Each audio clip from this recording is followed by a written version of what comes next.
Olá, boa noite. O meu nome é Rodrigo, e os causos que eu contarei a seguir foram todos vividos pelo meu avô, que se chama Lucas. Bem, e estes fatos ocorreram na década de 70, quando ele morava em uma pequena cidade no interior de Minas. Ateu e desinteressado, o meu avô rumou por uma estrada de terra até que chegasse ao encontro da estrada de uma floresta tropical, a fim de uma boa aventura com a sua bicicleta. Ele estava em busca da entrada daquela trilha habitual, em meio às árvores e à natureza. Era algo realmente empolgante. Aventureiro, o meu avô, que na época tinha apenas 18 anos, ele seguia os seus instintos aventureiros em busca de qualquer coisa que pudesse render uma boa história posteriormente.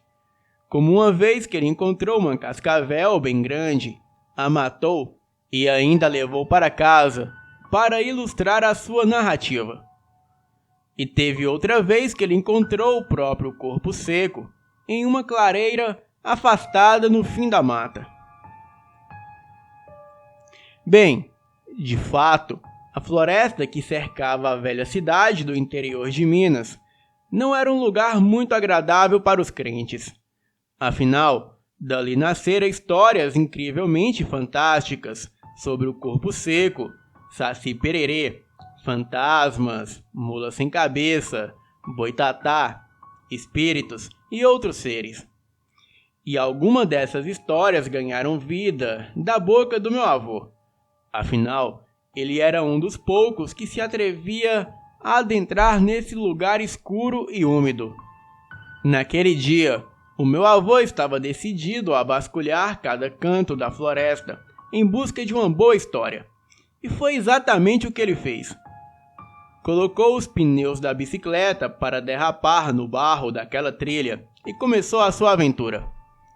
Ele pedalou por aproximadamente 1 hora, até que alcançou uma clareira esfumaçada e uma densa fumaça que se despregava do chão da terra. Um ambiente perfeito para que acontecesse algo sobrenatural, ou mais terrível. Porém, tudo parecia calmo. No outro extremo da clareira havia uma trilha tão estreita e defeituosa que seria impossível descer com a sua bicicleta.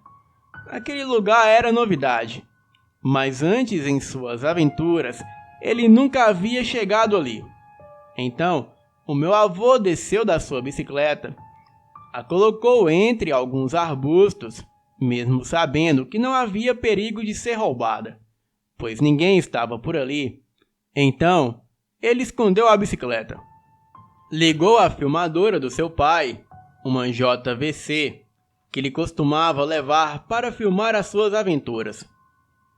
Bem, algo estava para acontecer e ele não queria perder a oportunidade de gravar e exibir posteriormente, enquanto arregalasse os olhos para contar.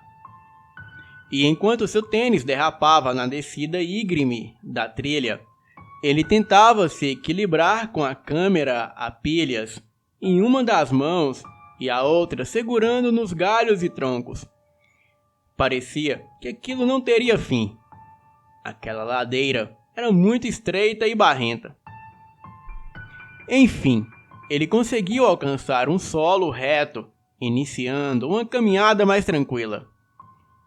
O solo parecia estar se secando a cada passo que ele dava. Ou seja, estava perto de uma saída do interior da mata, onde o solo era bem úmido e argiloso, e a escuridão da mata começava a desfazer na medida que ele se aproximava de uma forte luz que invadia por um dos caminhos. Bem, dito e feito, ele conseguiu chegar a uma clareira em céu aberto, e era uma espécie de pasto, porém muito menor.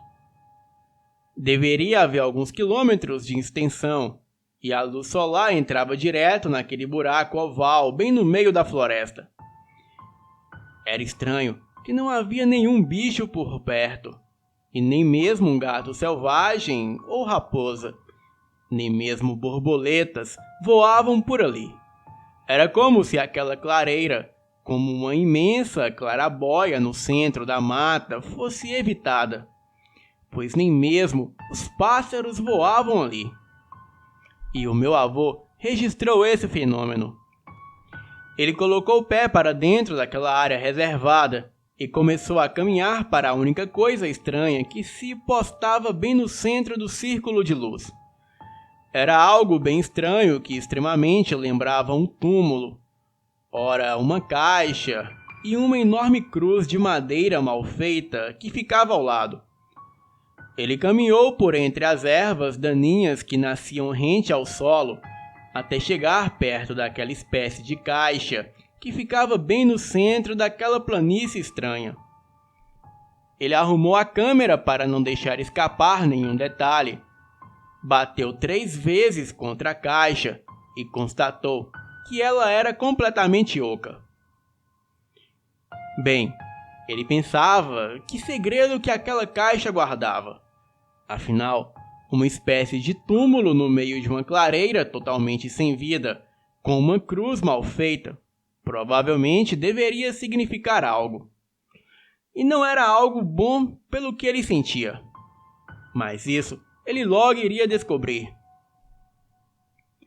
Então, com muito cuidado, ele começou a erguer aquela caixa, levantando a cada respiração ofegante. E era estranho a sensação dele estar ali isolado, no meio do nada.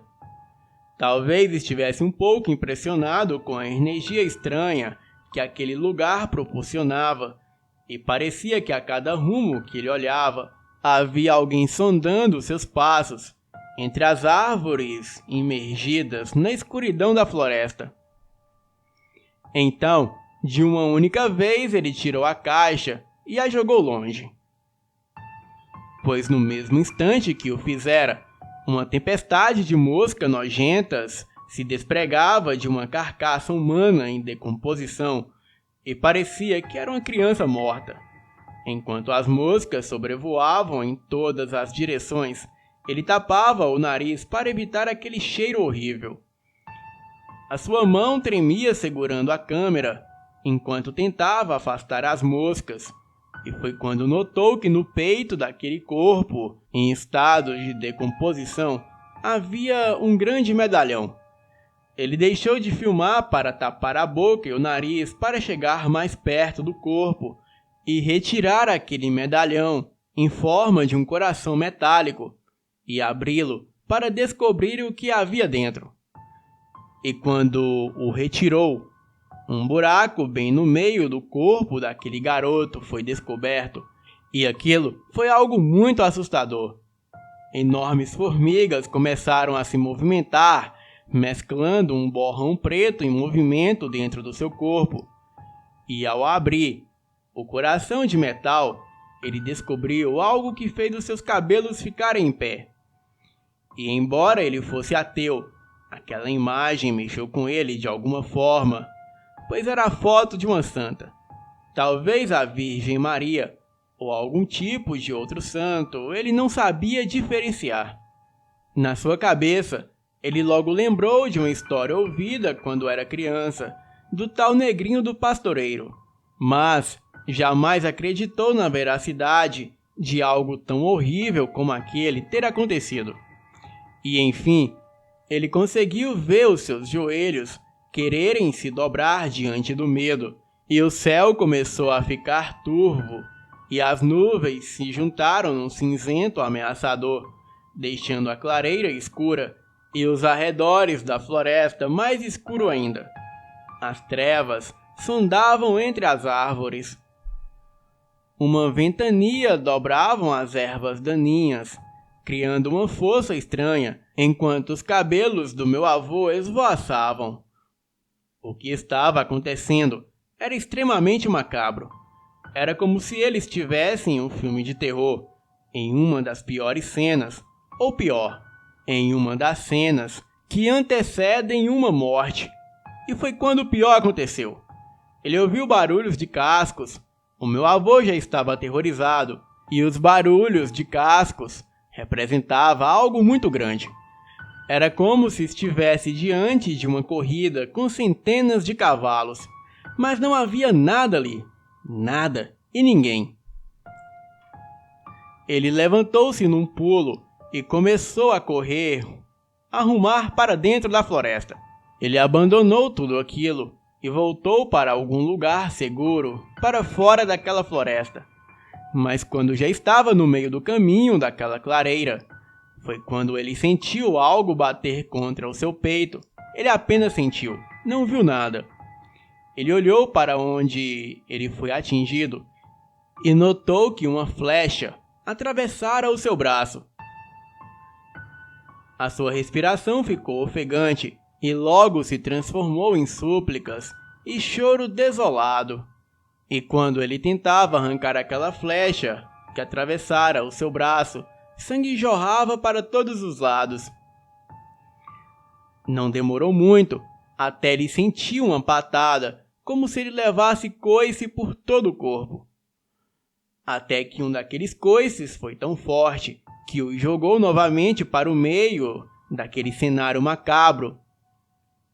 E antes de desmaiar, ele viu que ele estava cara a cara com aquele cadáver e também ele estava sobre um formigueiro lotado de formigas, cortadeiras e carnívoras.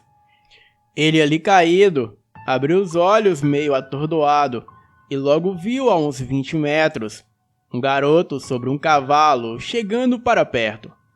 Era um belo cavalo baio. O garoto tinha a pele tão escura quanto a noite e segurava um arco e flechas.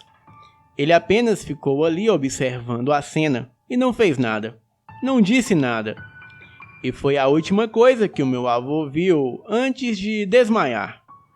Porém, um pouco antes, ele podia jurar que da boca daquele garoto surgira um sorriso maquiavélico. O meu avô acordou na cama da sua casa 3 dias depois do ocorrido. A partir daí, é o seu pai que conta. O meu bisa disse ao meu avô que um cão de caça o encontrou ali e o dono do cão logo chegou até o seu cachorro e viu meu avô ali caído em cima do formigueiro com uma flecha transpassando o braço. O caçador disse que escutou alguém fugindo a cavalo daquele lugar e o seu cachorro até tentou perseguir aquilo, mas logo o cão voltou com o pelo todo arrepiado. O caçador era o seu Afonso, um conhecido da família do meu avô que logo o levou para casa. O meu avô conta que depois desse dia ele não voltou mais naquele lugar nem para buscar a sua bicicleta. Até porque o seu Afonso disse a ele que aquela região da floresta pertencia ao Tinhoso e por isso ninguém ia lá. Boa noite.